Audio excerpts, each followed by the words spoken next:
Hi everybody, it's What Chaos, Young Gretzky, The Agenda, Mr. PWHL. Y'all know what the hell it is. It is Tuesday, January 23rd in the United States. No? Got your ass. Damn it, you're right. The doc wasn't updated. God, I hate when that shit happens. Why would you trust looking at something that we've put together versus the person who is very clearly reading a clock? I don't know that you're reading a clock. I can't see through your computer screen. I've got a clock right on my computer. I got it all swooped up right in the upper right-hand corner. It tells me it's January 23rd, United States of America, 12:04 p.m. in the U.S. You're right. I'm sorry. I apologize. That is a terrible fucking feeling. We've all been there where you correct somebody and you are wrong as balls and immediately. In fairness, it does say in big letters, January 22nd at the top of our doc that we have been known to fool around with to trip the other person up. So I didn't know. I'll fix it for your sake, but now I have questions about your process. That's where you are in, like the rundown in TV and stuff. They print out rundowns and everything, and when you're on a certain part, you either throw away the previous page or whatever. Mm-hmm. By the time the show starts, I am off the part where at the very top where we say what day it is. It's fair, but this is a very stat-heavy episode. We're going to have a lot of stats thrown the listeners' way. So I just wanted to make sure for transparency's sake that we got the first stat right, which was the date. Yeah, the dumbass agenda, as you are known. That's right. We have Seth Jarvis on the program. We assumed that it's and it was amazing. We talk cigarettes and swap eyebrow tips, give him a new contract. He is very fun. His connection, his computer, his webcam, his audio fucking sucks so hard. It is a nightmare of a piece of content to consume from a technical standpoint, but he himself is great. He's from Winnipeg. You can't judge a Winnipeg boy for not knowing how the internet works and not getting up to date with technology. I'm mad at myself because I didn't know in the moment how bad it sucked. I absolutely would have made fun of it. I was going to say, I feel like you, are definitely have a higher standard than most people who are going to watch it. And they won't notice. I don't think most people would notice. They'll notice now. I did see he's gone on other podcasts, and I'll tell you what, he's like carrying around that Logitech webcam from 2004. Well, I was going to say, as much as I am here for Canadian slander, specifically anything west of Ontario, because who gives a shit? Winnipeg? What? He's a Winnipeg guy. Well, that's what I'm saying. Yeah.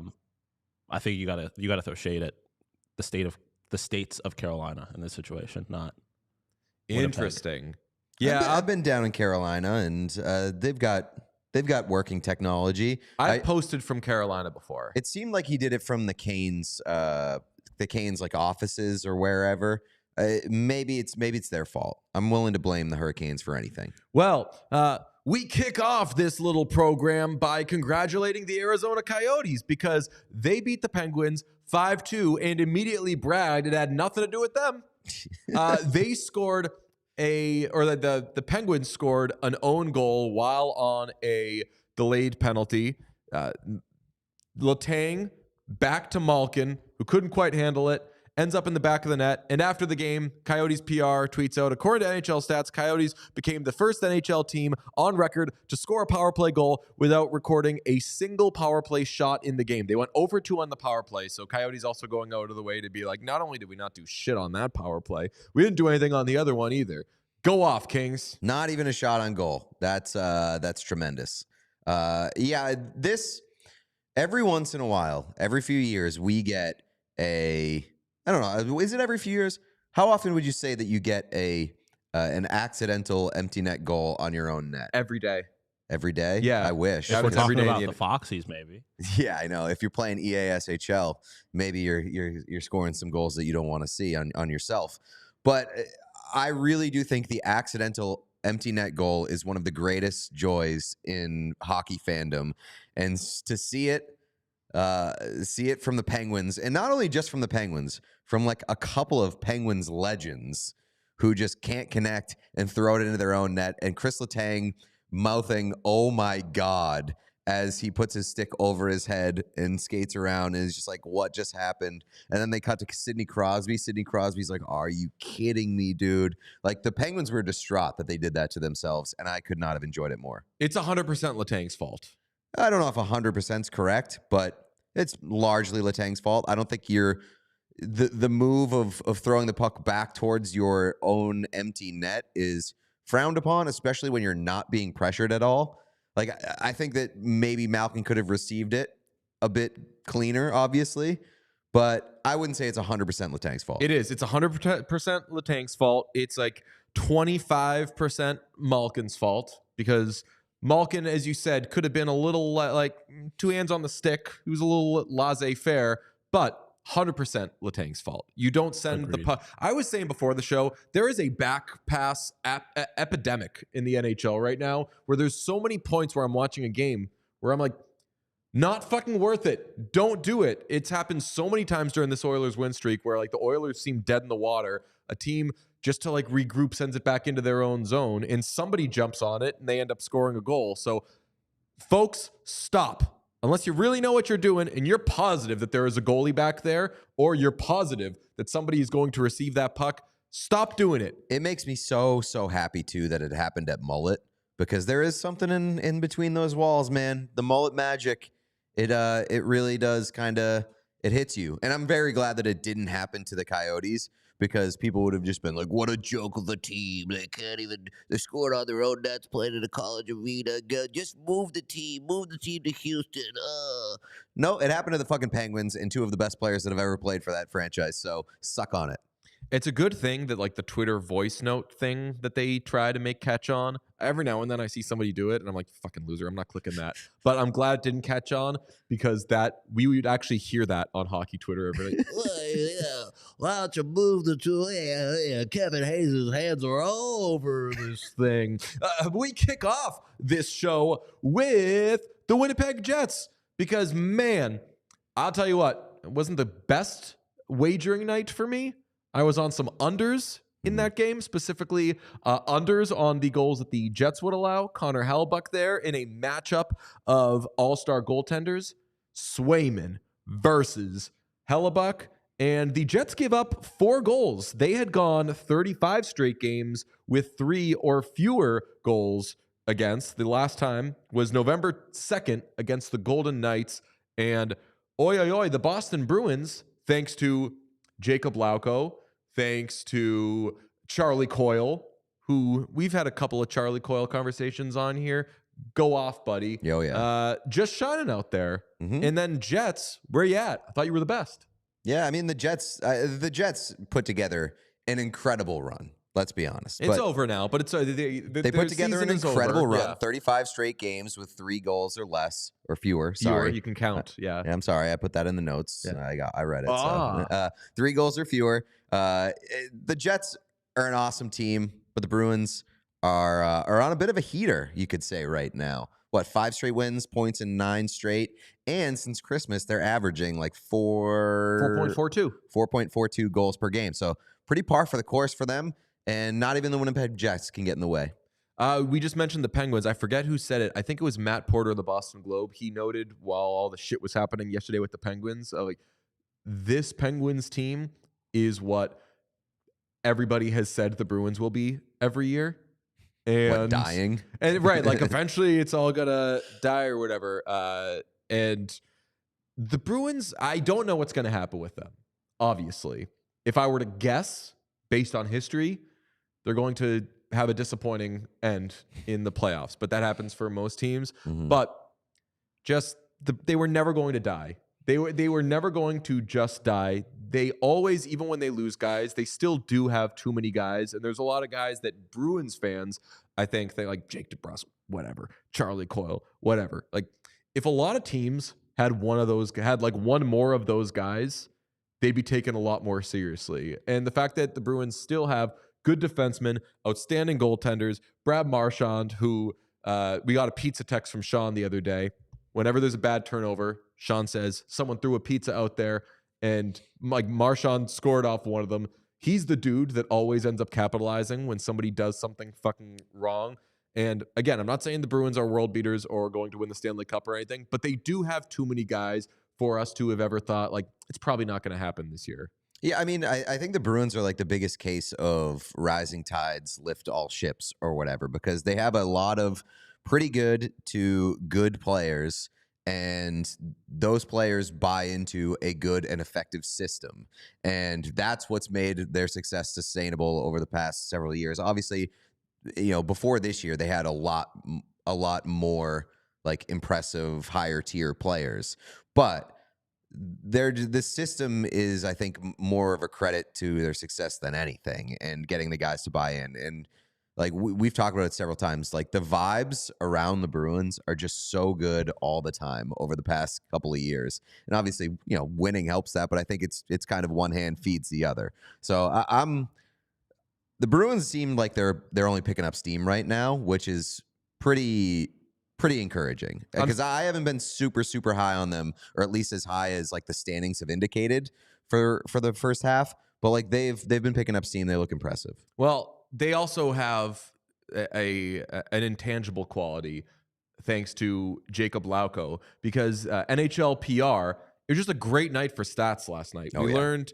that the Coyotes know they suck, and fuck you for it. But NHL PR put this out, and it was everybody in the NHL was sending this around. Jacob Lauko, who made his league debut with the Bruins during their record-breaking season in 2022-23, opened the scoring Monday and has earned wins in 44 of his 57 career games. You can argue that goalie wins aren't a real stat. I don't think you can argue that left-wing wins aren't a real stat, and I think a lot of people have said this about Jacob Lauko for a long time, that his winning quotient is just so high. And when he is out there, he wins. Sure, the rest of the guys in the team ends up getting it in the standings, but it's typically a Jacob Lauko thing. Mm-hmm. So congratulations to Jacob Lauko for finally getting his shine. He has a win percentage, I'm glad this stat is kept, of 772. That motherfucker who is hanging out, watching Lord of the Rings, popping grapes, just doesn't know what he has. He knows what he has. I think that the Bruins maybe didn't know what they had, or maybe they were just kind of heat checking themselves, because they sat Jacob Lauko a few times earlier in the year, maybe just to see like, hey, we keep winning with this guy. What happens if we sit him? And then they sit him, and then they lose, and they put him back in the lineup. So, I mean, the stats speak for themselves. He's the greatest Bruin of all time, the most winningest Bruin of all time. I would say if you're putting together a Mount Rushmore of Boston sports winners, it's Brady, it's Ortiz, it's Russell, and it's Lauko. Oh, I disagree. It's Danny Amendola. It's Lauko. It's who's that? It's Jackie Bradley Jr. It's Brock Holt 3 times and Jacob Lauko. Yeah. We're about wins. We're not about grab ass.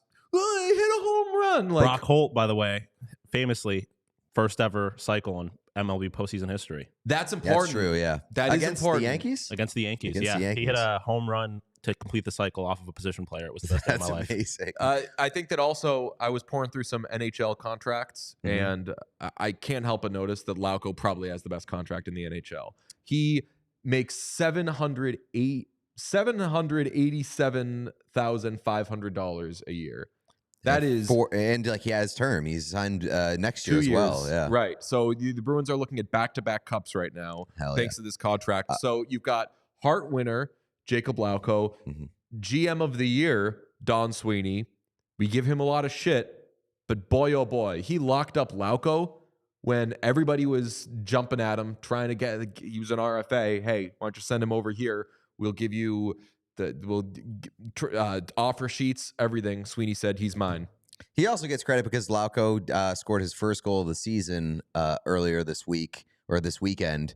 That's a long time to go without getting your first goal. But Don Sweeney, to his credit, didn't trade him, believed in the contract, stuck it out. Lauko got his first goal. He got his second goal last night and 3-game point streak. So the boy is hot. Let him cook. He's also trying to cook me on Twitter. He challenged me to a 1v1 COD fight this morning out of nowhere after I put him on my Mount Rushmore of Boston athletes. Like fishes? What? No, like a Call of Duty. Oh, you call it COD? Yeah. Welcome to the new age, brother. Thanks, Imagine Dragons. The cool guys roasted me with fucking Imagine Dragons lyrics. I'm sorry, I'm just a young gun with a short fuse. Yeah, why don't you break me off a piece of that believer and fucking whatever else. This is the best day of my life, you American author. Big stat day on the podcast. Even the chat's getting in on it. John says the Bruins are 10-1-3 since Jacob Lauko got stuck in an elevator. Oh, interesting. Fuck, I had one more Lauko thing. God damn it. What was it? Anyway, who cares? Yeah, Lauko's the GOAT, and when he's not DMing us and tweeting memes about how Lord of the Rings complicates relationships, the man is just going off. He's going to be on the show at some point soon. We just got a lot of things going on. The Sharks, meanwhile, are hot. Mm-hmm. They've won 2 games in a row. Who knows where that ends? I mean, we've seen the Sharks get hot, and I've watched the Sharks past couple games. They've looked like pretty good. I know that they played the Kings, who have been cheeks, buddy. They have been cheeks. I don't know what the hell is going on with the LA Kings, but they have been so bad. But honestly, like the Sharks did look pretty good. 2-0 with Logan Couture. So, like, maybe you started to ask the question, are the Sharks contenders with Logan Couture in the lineup? Logan Couture, by the way, famously Buffalo Bills fan. That is true, yeah. I did know that. Well, I believe I kind of floated that yesterday when we spun the wheel on the Sharks. I think I said something that I think could be interpreted as, like, kind of watch out for the Sharks, because at some point you never know what could happen there. Mm-hmm. Logan Couture's there now. The trade deadline is coming up. This is a team that I think could be taking and receiving and making and also sending text messages. And I think what's most important, I kind of left it out yesterday, they're in the information gathering process. That's huge. That's a necessary part of the process. That is information gathering is slept on. You have to make sure that the information is gathered and, don't skip this, collected. Isn't every part of, like, isn't just like the main part of life just information gathering? I was going to say. For Sean, some might say there is no process without the information gathering process. Yeah, I feel like the information, there is, yeah, like there's no process. It's just you existing is information gathering.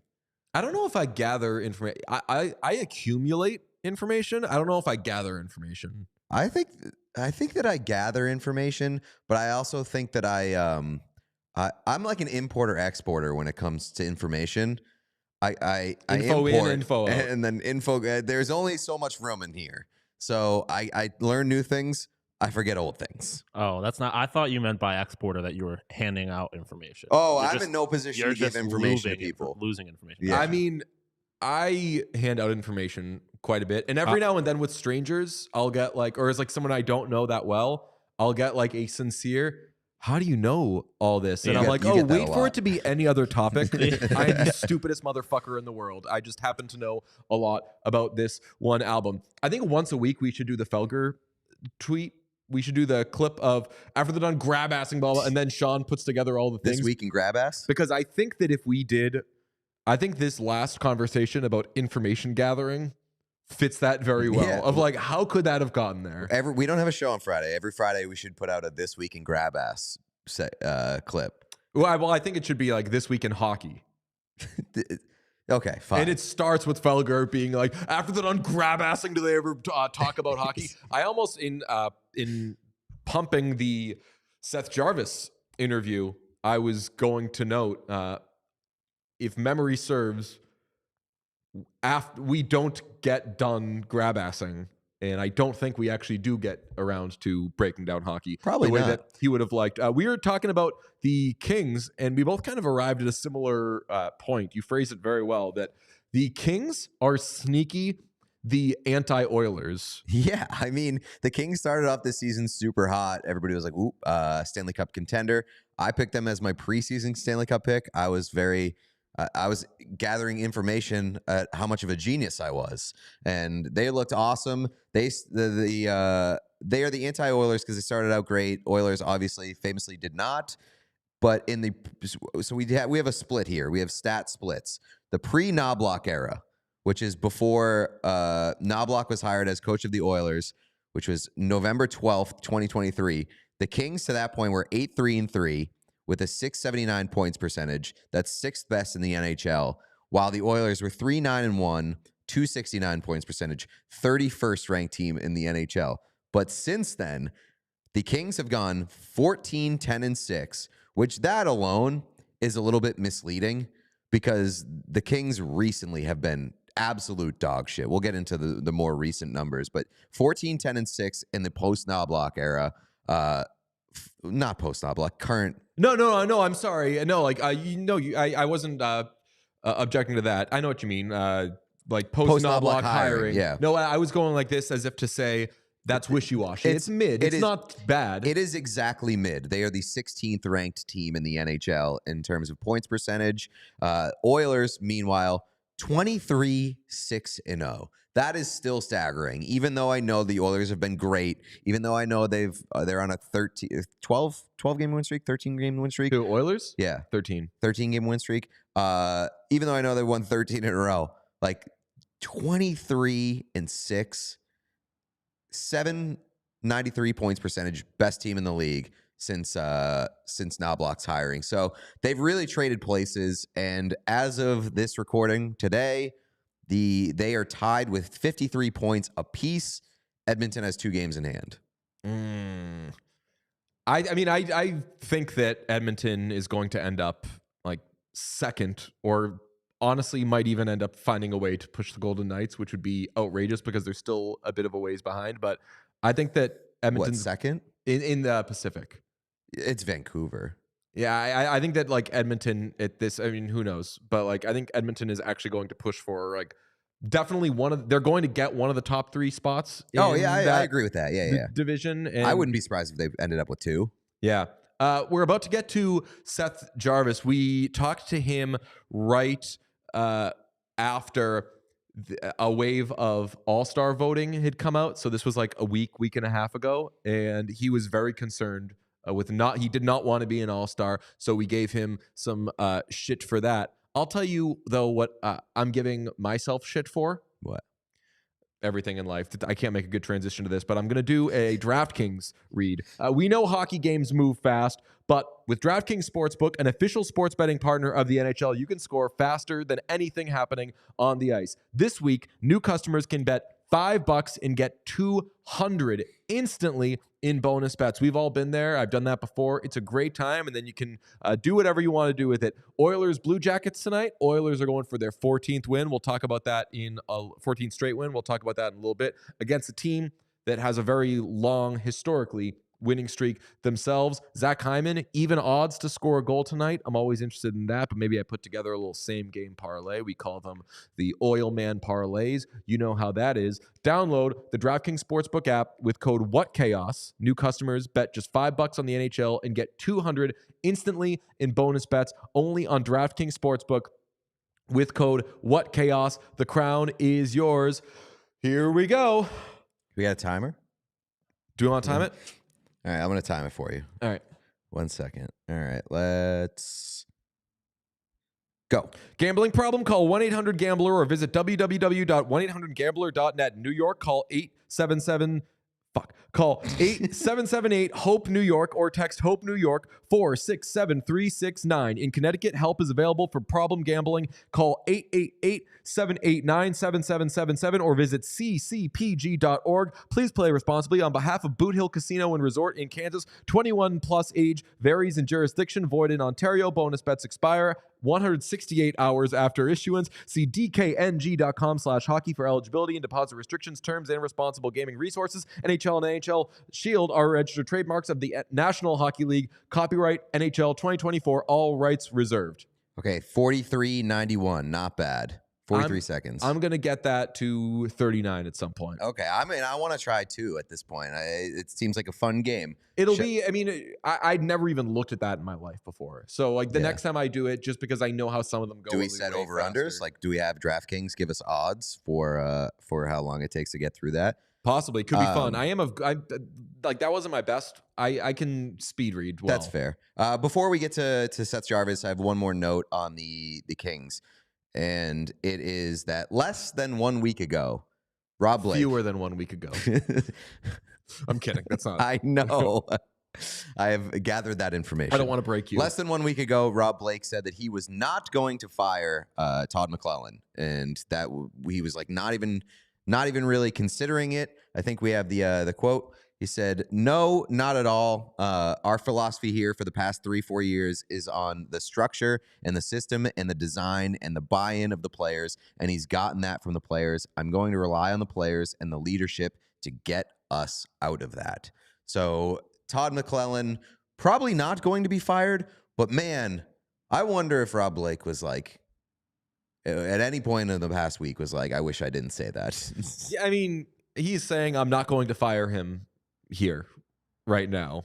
That can always change. We see coaches get like votes of confidence, and that was like a lowercase v vote of confidence, I would say. I would say that was an uppercase. Like that was like, we are not firing this guy. We are not even considering it. I think that you need to be directly addressed to receive a vote of an uppercase v vote of confidence. What, like McClellan needs to be directly addressed? Right. I think you need to say like, what Todd, like our guys believe in Todd, I believe in Todd, that sort of thing. We need names said, we need specifics, and that's where you know that they're safe. I'd say that these like a lowercase v vote of confidence. And then like I'm obviously not rooting for Todd McClellan to lose his job. I think that he's a good coach, and I think that Rob Blake probably said all the right things there. It's just more like, I do, as soon as you say that you're not firing a coach and the slide continues, I do have like a little bit of like a sadistic brain where I'm like, keep going and see what happens. Yeah. Keep going. Make everyone look Force bad. his hand. Yeah. Like, I don't know. I look at the Oilers and what happened with them. Obviously, we went through the Knobloch stats. Like, firing the coach sometimes works. I don't know, Jim. All right. So, yeah. So just keep that in mind. Keep an eye on the Kings. See if they continue to suck and where that might lead. Here is Seth Jarvis. Here with Hurricane center Seth Jarvis. Someone's got a birthday coming up. A little birthday boy action. How about that? Yep, I'm turning 22 now. I'm going my Taylor Swift year.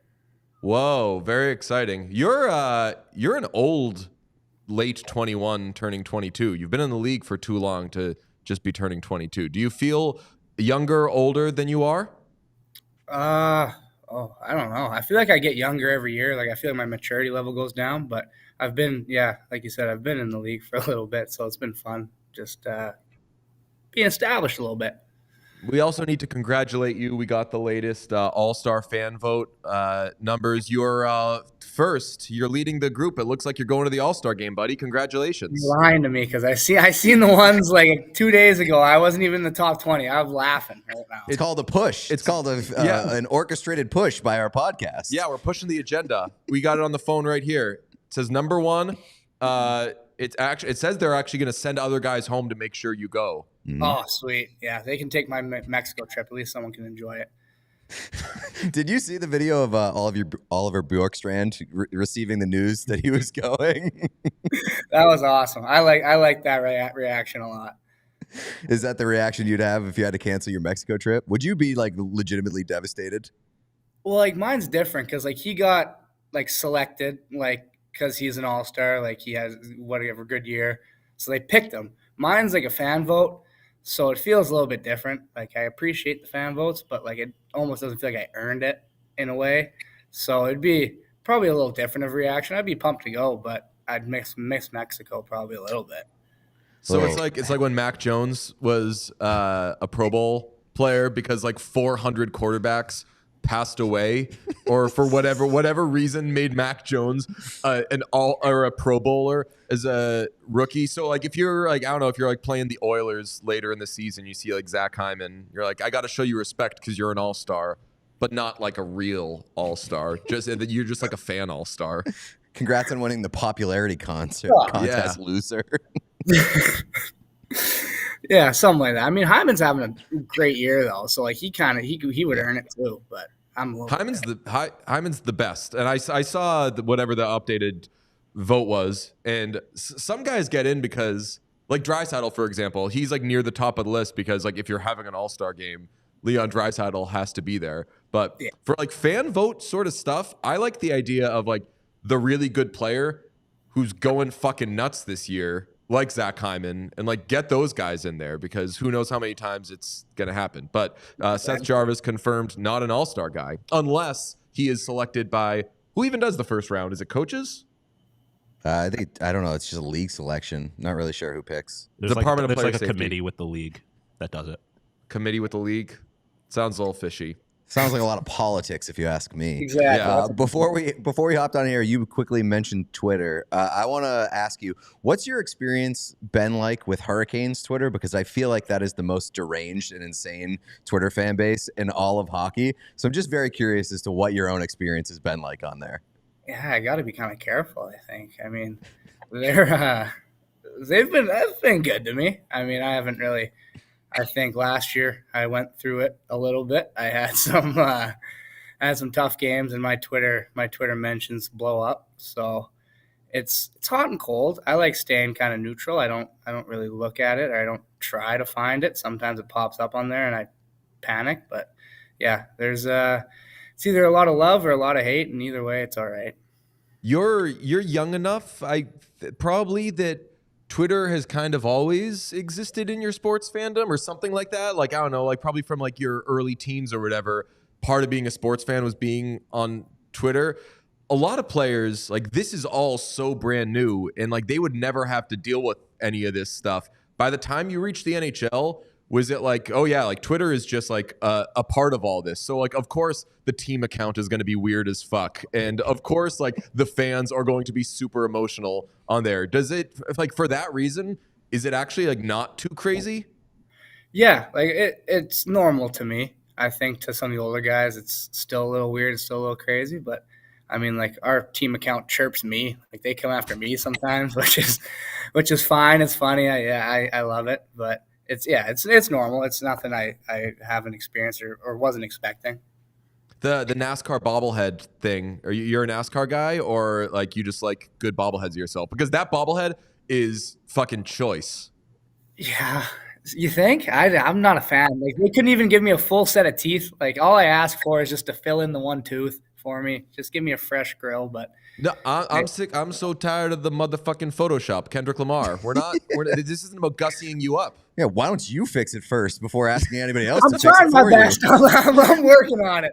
I'm trying my best. I'm trying to fix it, but it's if you couldn't tell, it's going to be a long process. But you don't think it looks amazing? Like, and are you a NASCAR guy? Not a NASCAR guy. I do like to drive fast though, so that kind of is the same. But I think it's cool. The bobblehead's always fun, and to have a special theme one this time it is cool. Is anybody on the team NASCAR guy? Tony D'Angelo has NASCAR energy. I don't think so. I don't think anyone. Not that I can think of. I mean, I feel like Burnsy might be a NASCAR guy, like low key, but I think that like I don't know. I don't sense. He seems more of like a chariot racing, like with horses, more than NASCAR. Just get him on a horse or something. I'm curious. I'm always curious the Rod Brind'Amour experience. Like, what's the most scared you've ever been playing for Rod Brind'Amour? There's a few. There's a couple. I mean, I think I've talked about before. He's just got this wicked stare that kind of stares right through you, burns a hole in you. I don't like it. I've felt it a few times this year. I mean, he's huge into faceoffs. I was kind of like he was a great faceoff player, so I've been taking faceoffs, and there's a few games I've gotten just absolutely dummied and snap back on, and I can feel coming back to the bench him just kind of burning a hole through me with his eyes. But I mean, for the most part, it's okay, except for the stare. You told a story one time about like Brindamore saying just like don't lose cleanly and everything's gonna be okay. And then I think you said like on like one shift or something, Leon Draisaitl just fucking like murdered you 3 times in a row. You just wanted to quit hockey. Yeah, I wanted to go back to the dressing room and take a mental reset there. I needed a little break. Man, That's amazing. A lot of guys want to have like the best hands in the league. You have the best eyebrows in the league. What's that like? It's fun. It's hard to maintain these things. Obviously, they're a big part of my face. I try to take the attention away from my teeth, so the eyebrows are a good bonus. Do you do anything for them? Because I've also got thick eyebrows, and like I would say, like every 3rd haircut, the hairdresser will be like, "Hey, want me to do a little something here?" Yeah. And I'm like, "Hey, like don't ask, don't tell." Exactly. You should keep that one low key. You get them trimmed up a little bit, a little pluck. Well, I don't like the plucking. Plucking hurts, but the little shave never. Well, yeah. So they do like they go like backwards with the razor, that sort of thing. I get the old school like one blade metal thing, right across like that. Yeah. Hell yeah! Why'd you pick the number 24? I was a big basketball fan growing up. I like Kobe Bryant a lot, so I couldn't wear. I used to wear number 4, and I got to junior, and I couldn't really wear it anymore, so I rotated 24. So if you're a Kobe guy, you're probably also a Tatum guy, who is the biggest Kobe guy because you're a Duke guy, right? Now you're connecting the dots a little bit. That's nice. Yeah, there you go. This is a smart podcast, man. We're extremely bright. We don't fuck around at all. I can tell.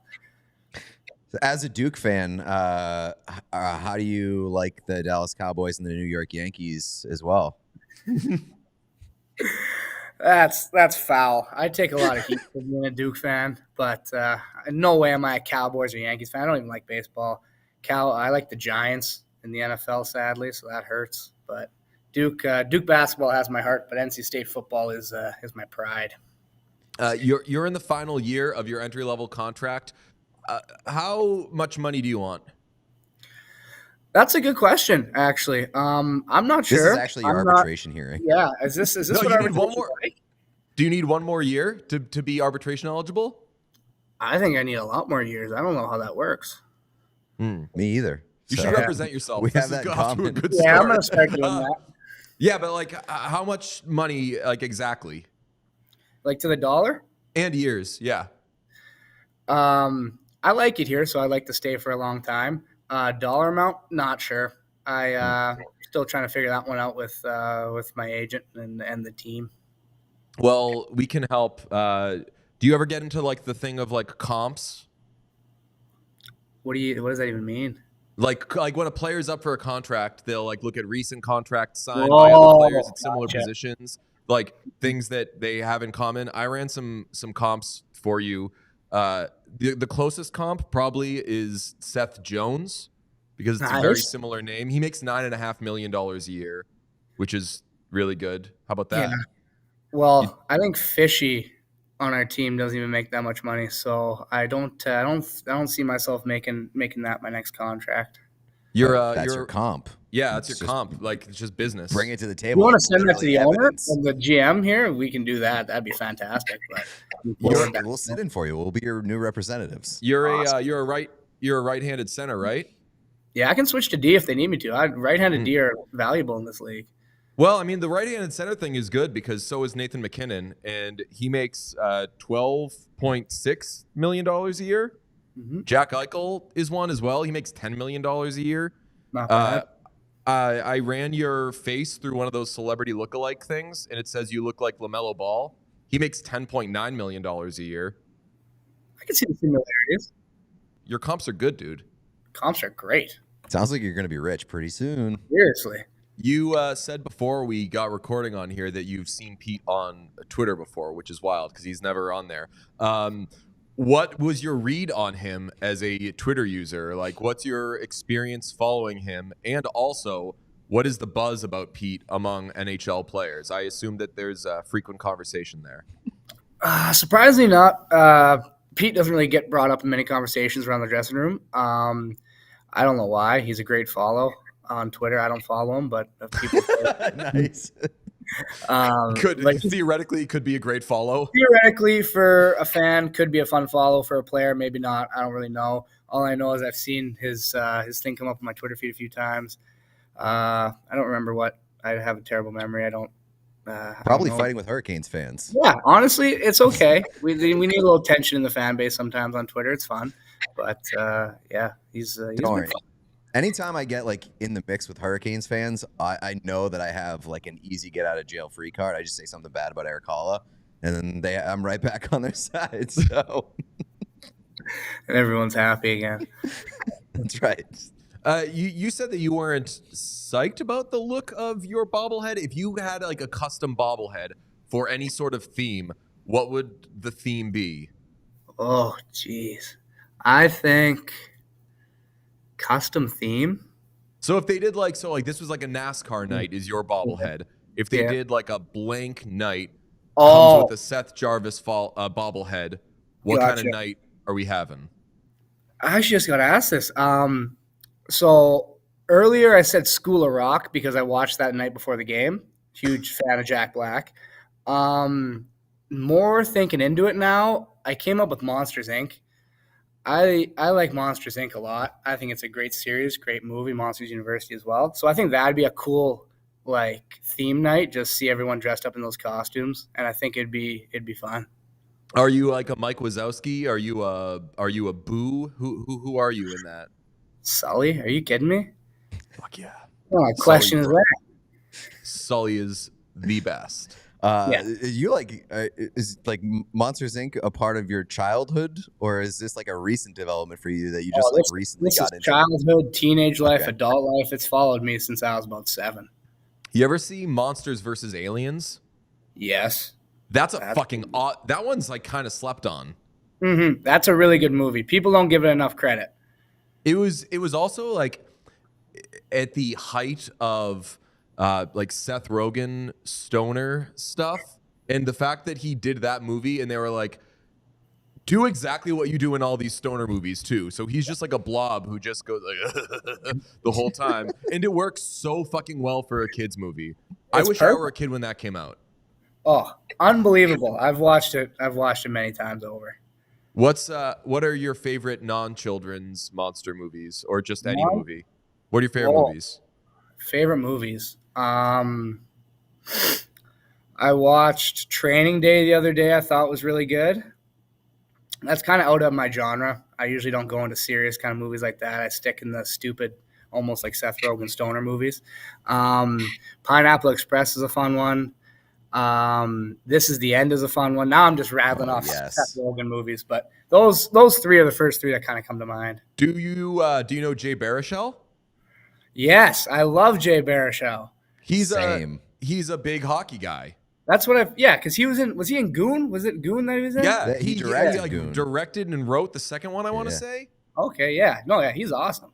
He's a huge hockey guy, and he is incredible in This Is the End. My and Pete's like favorite movie scene is in This Is the End when everybody's falling in the hole, and David Krumholtz is like, I'm going to give you all my weight, and you're going to be able to support me, right? And there's this big buildup to like, don't let go. You can't let go. And it's this big build up to like what's going to be this dramatic thing, and as soon as their hands touch, he just lets go and he falls and dies. It's the best. Incredible. Yeah. I want to ask you, as somebody from Winnipeg, I feel like Winnipeg is the most, I don't want to say like hated on city in the NHL landscape, but it gets a lot of hate and gets made fun of a lot. Do you think it's a deserved reputation, or is it not as bad as everybody makes it out to be, as somebody from there? Well, like, it's hard because when you visit there for like 1 or 2 days a year, and like when we go there, it's awful because it's like the middle of winter. So it's bad. I get it. You go there for like a day or 2. There's nothing really to do. Like there's not a lot going on. But you live there, it's all right. Like in the summer, beautiful place to live. Unbelievable. They took control of the mosquitoes, so now you can kind of go outside and not get bothered. Winter, it's a little tough, but I think you got to experience, like you can't just be there for a day or 2 because then you're going to hate it. Everyone hates it. I get it. But if you live there a little bit longer, stick it out, you'll be all right. I'm more curious about this mosquito problem that you like. Were they just running the city for a while, and Dude, these how things did were they like deal this with big. them? These things were massive everywhere. Oh. You couldn't you hit in the rough in a golf course, you're getting abused. And so they started like spraying a ton and kind of took control of it. So now it's not bad at all. I mean, like if it's a little bit of wind, you won't even notice them. Sometimes they can find you, but for the most part, they've been really good lately. The Winnipeg thing is cool because I think you're the only player like in the NHL who we knew which team you were on before you did, because you were the remote draft and your service at your house sucked. So you learned it from the stream and your stream was delayed, right? Oh, I learned it from the TV, like beside me with all my buddies, like 15 seconds after I got drafted. Like it was a whole mess. Is there any guilt on your part for feeding into the narrative that Winnipeg doesn't have Wi-Fi? I know that I didn't know that was a narrative, and then I seen it like the day of the draft, like something came off my Twitter about it, and then all of a sudden my Wi-Fi cuts out, and my brother goes to me, is like, "This isn't good." I was like, "Why?" He's like, "Well, everyone thinks Winnipeg doesn't have Wi-Fi." I'm like, "Fuck, like we have McDonald's Wi-Fi at my house, so it's awful." You said McDonald's Wi-Fi? It may as well be, yeah. It's brutal. That's incredible. I also like that ends up being like a source of shame where you're like, I'm an NHL player, dream accomplished. However, I have done irreversible damage to my home. They now think we don't have Wi-Fi. Exactly. And now everyone thinks we live in igloos. Yeah, it's terrible. It will take years to recover from this. Instead of a proud moment for the city and one of its children, they now have disowned you for furthering this narrative. Exactly. Do you guys have an airport? Because that's the other big knock against Winnipeg, is they don't have an airport apparently. Beautiful airport. It's got a Tim Hortons in it. So I mean, what more do you want? What do you do for Timbits? What's your favorite?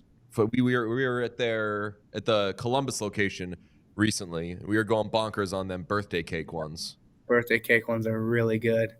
You can't go wrong with chocolate. The original glazed ones, I think, are underrated. I think people don't pick them enough. They're delicious. I think anything other than the coffee ones, the just dry brown ones, I think you're laughing. What do you do? What do they have in Carolina? Is that like Dunks area, or is it just like Starbucks everywhere, or what? I have no idea. What is it, brownie? Starbucks? I don't drink coffee, so I have no idea. You don't drink coffee? Like at all? No. No. That's interesting, because now you go from like the funny guy in the NHL to like somehow you come off as more enlightened when it's like you have a sense of humor and also you don't drink coffee. Like you're like striking me as a scientist now, whereas before you're just like the fun guy on the team. How did you never drink coffee? Is it a fear thing? Like I feel like you make fun of yourself for being annoying a lot. Or is there a fear for like if I drink coffee and I get more caffeinated, I'm going to be unbearable for everybody else around me? I'm already unbearable, so it can't get much worse. But I hammer Red Bull like it's my day job, so I think that kind of cancels it out. I don't really feel the need to drink coffee. I don't like the taste. I'm kind of a coward, so I can't stand the taste of it. And see, interesting. I mean, I'm generally like crashing into the walls anyway. So like I've never tried cocaine before because I'm like imagining that. Have you? I've like no, already. Don't answer that. What are your cocaine habits? No, like I've already got some. Like unfortunately, I've got like some light cocaine energy anyway, so I just don't see the need. So like with coffee, it's like I don't really need. I mean, Red Bull's no joke. Red Bull might be worse for you, in all honesty, but it has to be. Yeah, 100%. It's all right. And before the games, right? Like I know before the games.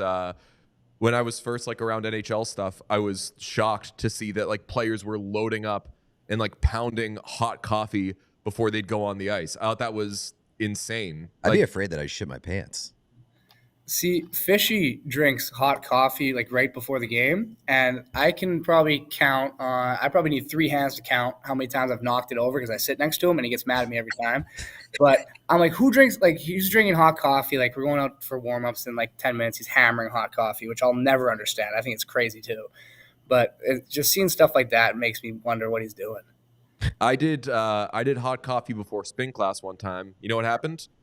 After 20 minutes, I stopped. My stomach hurt. It was that's how do you fucking play I have no in idea. the NHL, which is, I mean, God, that sounds. I love coffee, but it's like sludge. It's hot sludge, and you have to shit 20 minutes after drinking a cup of coffee. And like hockey is exhaust yourself as quickly as possible. Like there's a reason your shifts are like fucking 45 seconds long. Like you go as hard as you possibly can, then rest for a little bit, then do it again. Like that sounds, I don't understand. Do you do Red Bull before you go out there?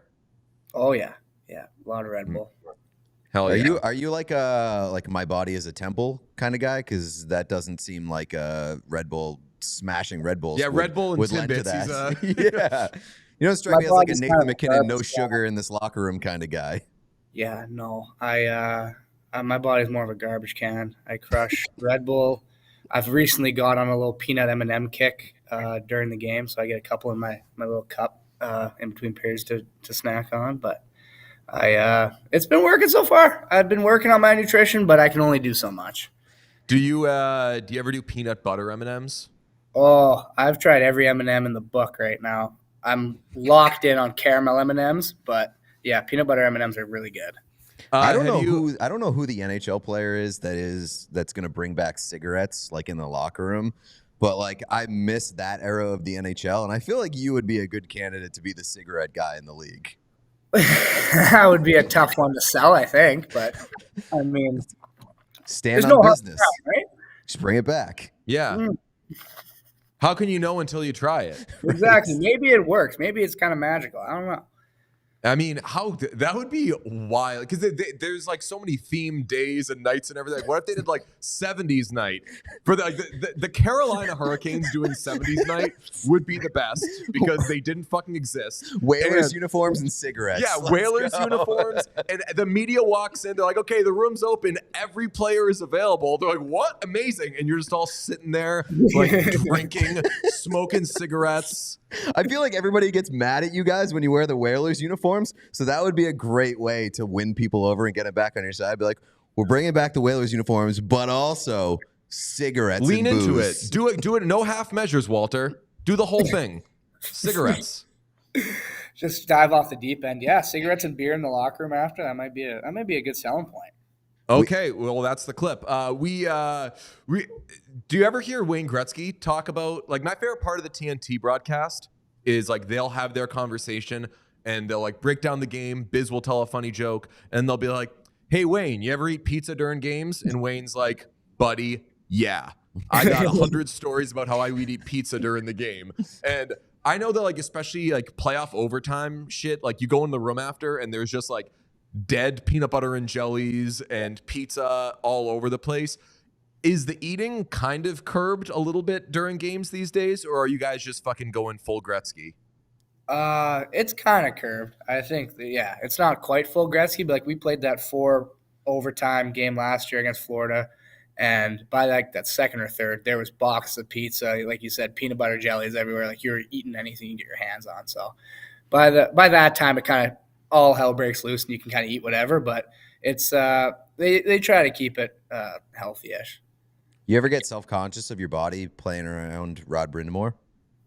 I'm self-conscious of my body every day. Yeah, I just walk away and I feel awful about myself. I love that for you. But No, it's great. Rod's not like giving it to you guys, right? Like he's not like, "Hey, if my 80-year-old ass can do it, you can do it. Now get out there and win a fucking face-off against Leon Draisaitl." You said on another podcast that they set like the training standards for the Hurricanes around what Rod Brind'Amour can do in the gym, and that seems extremely unfair. Yeah, I'm pretty sure it is.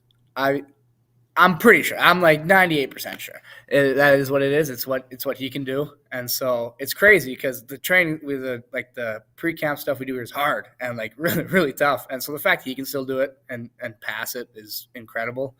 And the fact that I struggle with it makes me take a long look in the mirror. But I did good this year. If you didn't play hockey, would you work out? I'd be a construction worker, so that would be my work.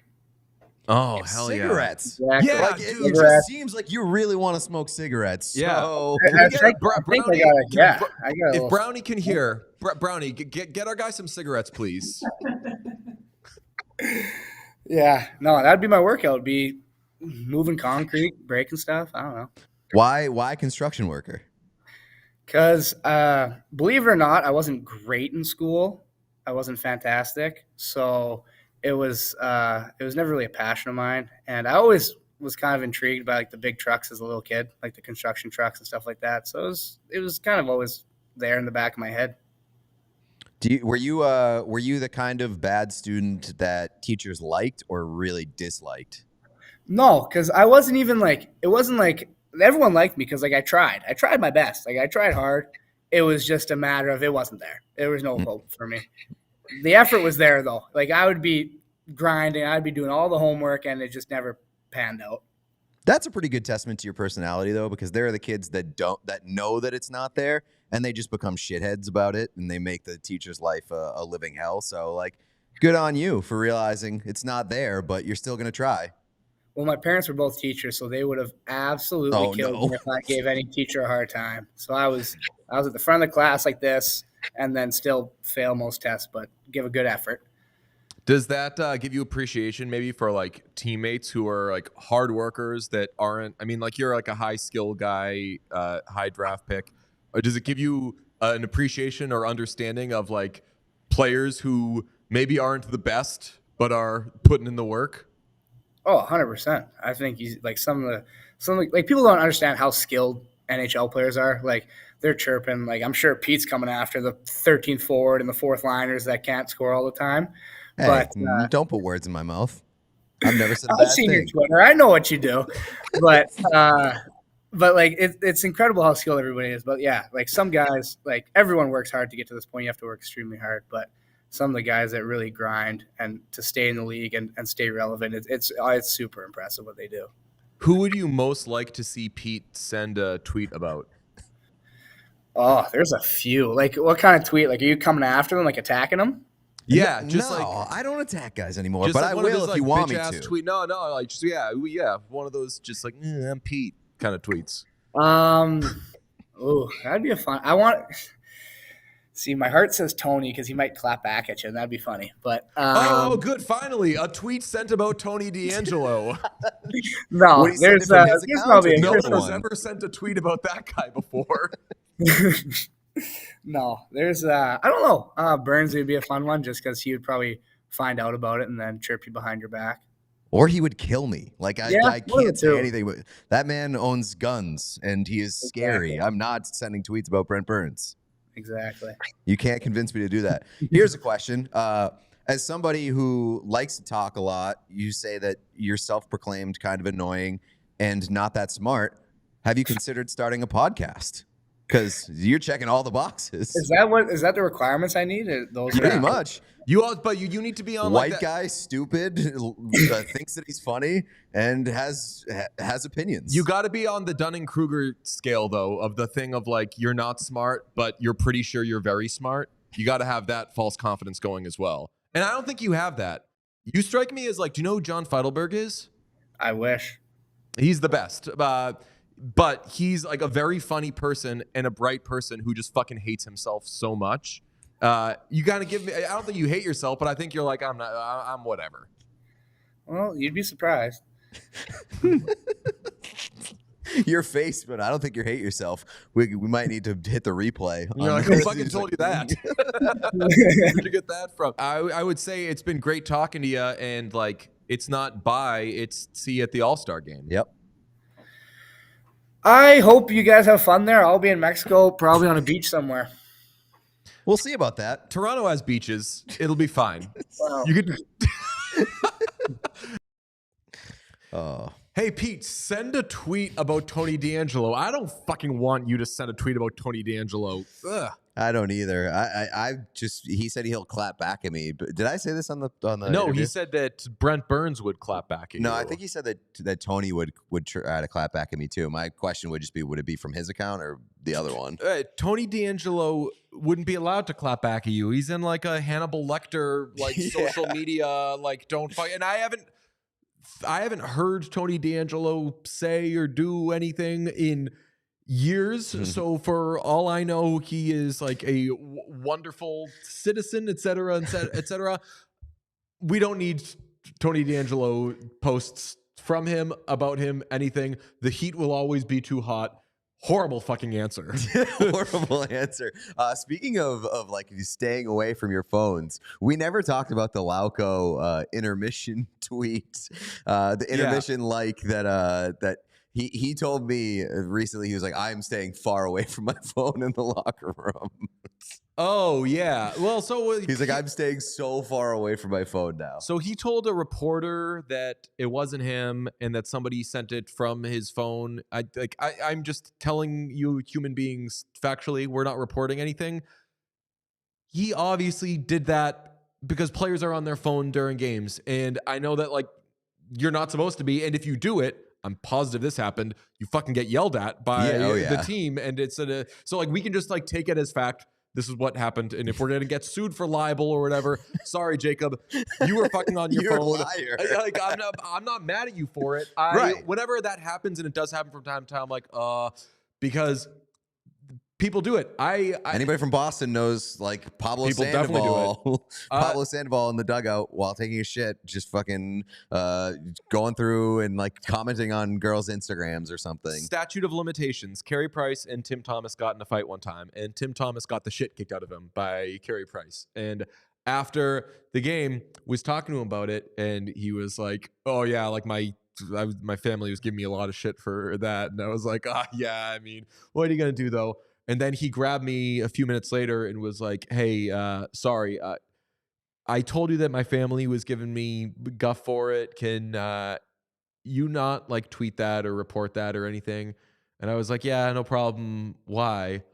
And he was like, "I just if you wouldn't mind." And I was like, "Yeah." And then a couple minutes later, I was like, "Oh, his family isn't in the fucking locker room." And if he says right after the game, "Oh yeah, I was getting a lot of shit for that," sometimes players check their phones, right? Which again, you're not supposed to. I don't check my phone during the fucking show, and I kind of take opportunities to not check my phone. But players do it. It happens. Chat said, "Yeah, Allmark had a retweet during an intermission earlier this year." Yeah, but that was also, I sent that to you, but that was also like a branded sort of retweet. And so that one would make sense if it was from his team or whatever. And Lauco's always just on fucking Twitter all the time. So. I don't believe, so you told me actually, I saw a Lauco tweet from a week ago that I thought was really funny, and I sent it to you, and you were like, "Oh, I ghost wrote that for him." You sent him something and you were like, "You should say this." And I thought it was so funny because his phrasing was very English first language slang. We'll say he came up with that phrasing. Oh, really? Yeah, it was the same idea of what I said. You got to tweet this, but he came up with the what was it? She's just like me for real. She's just like me for real. Yeah. So he's the best. I love that guy. We're gonna get him at some point. I have to talk about the All-Star replacements because Connor Bedard and Jack Eichel will not play in the All-Star game. We'll quickly address. There was an erroneous report, a misunderstanding of a Luke Richardson quote. Connor Bedard's timetable has not been extended for how much time he's going to miss. He was saying that he is still in a... Is it Eichel or is it Hughes? That isn't going? Yeah, I thought it was Hughes. He's replacing Hughes. Jack Hughes. Why did I... Wait, I saw something about... Was Eichel even selected? Because Eichel's not playing in it. Yeah, obviously. Yeah, I Googled All-Star replacements and TSN said... that the replacements are for Connor Bedard of the Blackhawks and Jack Eichel of the Golden Knights. Let me see. Yeah, it's for Eichel. I was not confident in that, though, so I appreciate you guys checking me on that. I mean... I knew he wasn't going to play, but when you said Hughes, I was like, that makes sense. Yeah, I mean, the Hughes news that came out recently, too. Well, Hughes is not supposed to skate before the All-Star break, and so it doesn't seem like There's super positive But he news still on has that to end. go for the grab ass. That's what I was going to say. Like, is he still going? And I'm assuming that he is because he's a captain and his brother and his family's there. So, I don't know. Anyway, we are going to weigh in on the injury replacements because Bedard and Eichel will not play. Again, the Luke Richardson thing, if you saw a quote about how he's going to be out longer, that's not what Luke Richardson said. It was a misunderstanding. We've seen him skating and everything. It looks like Bedard won't be out much longer than was initially expected. Anyway, the injury replacements are Kyle Connor and Vincent Trochek. I took issue with the fact that replacements were sent and they were not Zach Hyman. Sean had a good theory as to why Connor would be involved, which is that Jets are not going anywhere. This is a team that we could see playing deep into the postseason, so it always helps to get a little more name and brand recognition out there. It's a great point, but let's go through. I'm going to pull up 3 players, okay? And just to show who's deserving, and we'll guess who's who, all right? Yeah. Sean, could you give me player 1? All right, so player 1 has 15 goals, 29 assists, and 44 points. Not bad. Player 2, please. 18 goals, 11 assists in 29 points in 29 I know who that games. one is. Don't guess, okay? And you could also kind of tell from the silhouette. Yeah, I was gonna ask, are these actual silhouettes? But now I know that they are. I don't think so. Sean, give me player 3 now. Okay, player 3 has 28 goals, 17 assists, and 45 points in 41 games. Do you want to take a guess as to who these players are? Yeah, player 1 is Vincent Trochek. Give it to me, Sean. Yeah. Player 2 is Kyle Connor. Yep. And player 3, a wild guess here, I think it's Zach Hyman. Player 3 is Zach Hyman. Yeah. It's a good thing that we revealed the silhouette. Honestly, the silhouette's pretty good. The Kyle Connor silhouette, very funny. I always say that Kyle Connor looks like a bird, and I think that kind of looks like a bird. I always say that Kyle Connor, said it before the show, looks the least like his name of any human being in the world. Boof Bonser, former MLB pitcher Boof Bonser, looks more like a Boof Bonser than Kyle Connor looks like a Kyle Connor. Kyle Connor got a lot of neck. I was going to say, right there. very Tyler Myers-esque. Yes, yes. All neck team. I've also said Kyle Connor should look exactly like Zach Werenski. That is what I hear the name Kyle Connor and I think of that. Not too big, not too small, dark features. That's not a Kyle Connor to me. And also, most importantly, that is not an all-star to me. I think Zach Hyman is clearly more deserving than the other two. I get Rangers, get another Ranger there. Yeah. I'm happy for Vincent Trochek. That fucking rocks. I'm happy for Kyle Connor. I'm happy for both of them. Like, they're both really good players. Kyle Connor was more surprising to me just because he missed a bunch of time. He's only played 29 games. Knee injury. So, like, a point per game, 18 goals in 29 games. Really strong, like, very deserving. He's been awesome this year. But it's just surprising giving the body of work. Also, Kyle Connor looks extremely European. He does. He's got, he looks a little more Swedish than he probably is. Oilers are going for their 14th straight tonight. They host the Blue Jackets, who won 16 straight in 2016-17. Blue Jackets have the second longest all-time win streak. The 1992-93 Penguins have 17, as we have noted many a time. Oilers remaining schedule, home against Blue Jackets, home against Hawks, home against Predators. Then they hit the All-Star break, come back, can tie the record against the Golden Knights, and then break the record against the Ducks. I still think it's hilarious that we just have that all so memorized. Yeah. But do they do it tonight? Do they extend it to 14? Yeah, I think so. I can't see it happening here. My bigger question is, what game do they feel the most pressure? Is it the next 2 games against 2 of the worst teams in the league? Is it the Nashville game heading into the break? Is it to tie against Vegas, or is it to win? Like, where do they feel the most pressure? Because I feel like it's got to be in the next 2 games, right? Yeah, right. It's in this stretch. Yeah. It's for sure in this stretch. I'd say the most pressure probably will be, tonight you could have your Corey Perry debut. I don't know if that's actually coming, but whenever Corey Perry makes his debut, that's going to be there's pressure there because you're like, we don't want to be the fucking team that was super hot, then signed Corey Perry when people were like, don't do that, and then lost to a bad team. So you don't want to do that. And then also you don't want to go into the break when you're on this amazing run and do an Oiler thing of maybe letting your foot off the gas early and you lose to the Predators. I don't think there's any pressure, or not like a ton of pressure on them in the Golden Knights game. I'm going to put that on them for sure. It's going to mean the world to me. Ducks game will be interesting because the Ducks are extremely, what's the word we used for them? Galvanized? Nope. Other word that we used early in the podcast.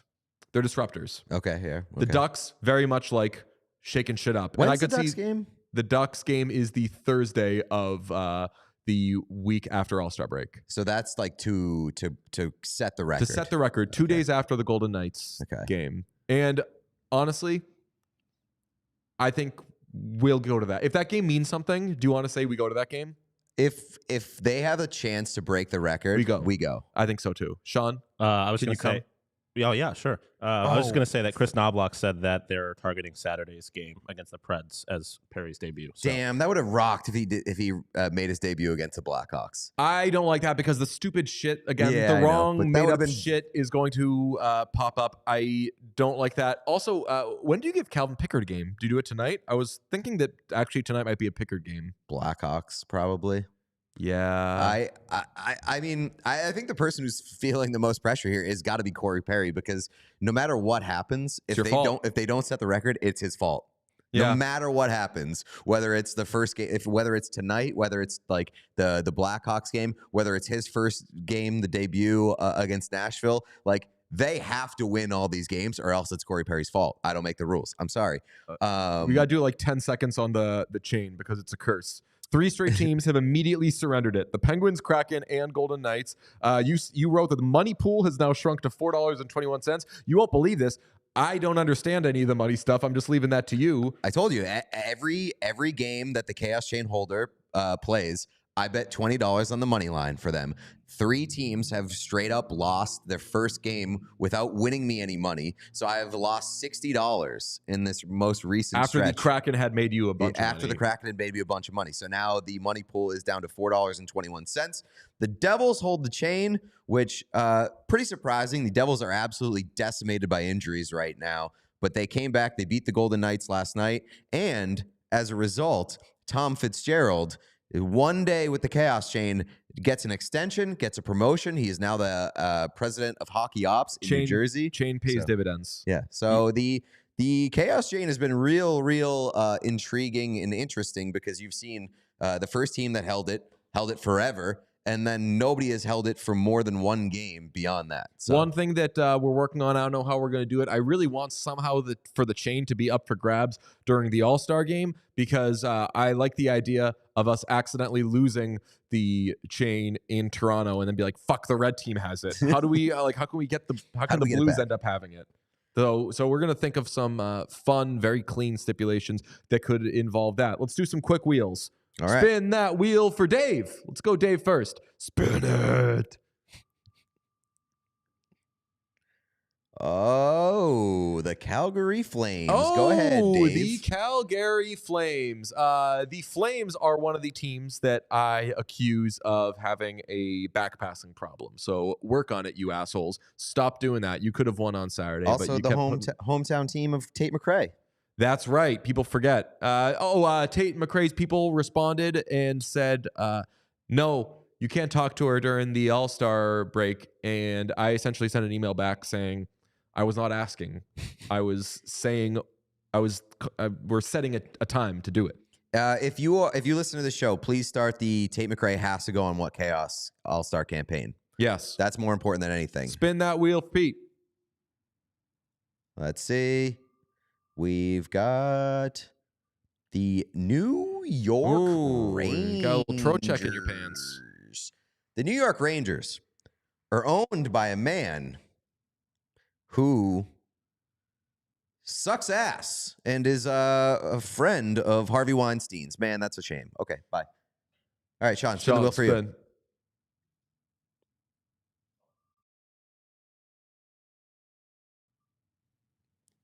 The Columbus the Blue Avalanche. You get The Jackets. Columbus Blue Jackets. But hey, watch it because they're playing the Oilers tonight. I almost wore a Blue Jackets thing today, and then I was like, nah, fuck I that. actually did consider wearing my Blue Jackets jersey as well. I mean, I feel like anytime the Blue Jackets get brought up, it's time for me to peddle my Cannon propaganda. The Cannon is one of the most slept on jerseys in hockey. It's beautiful, and it should be their full-time logo. I don't buy the faux back hate that some people like to peddle.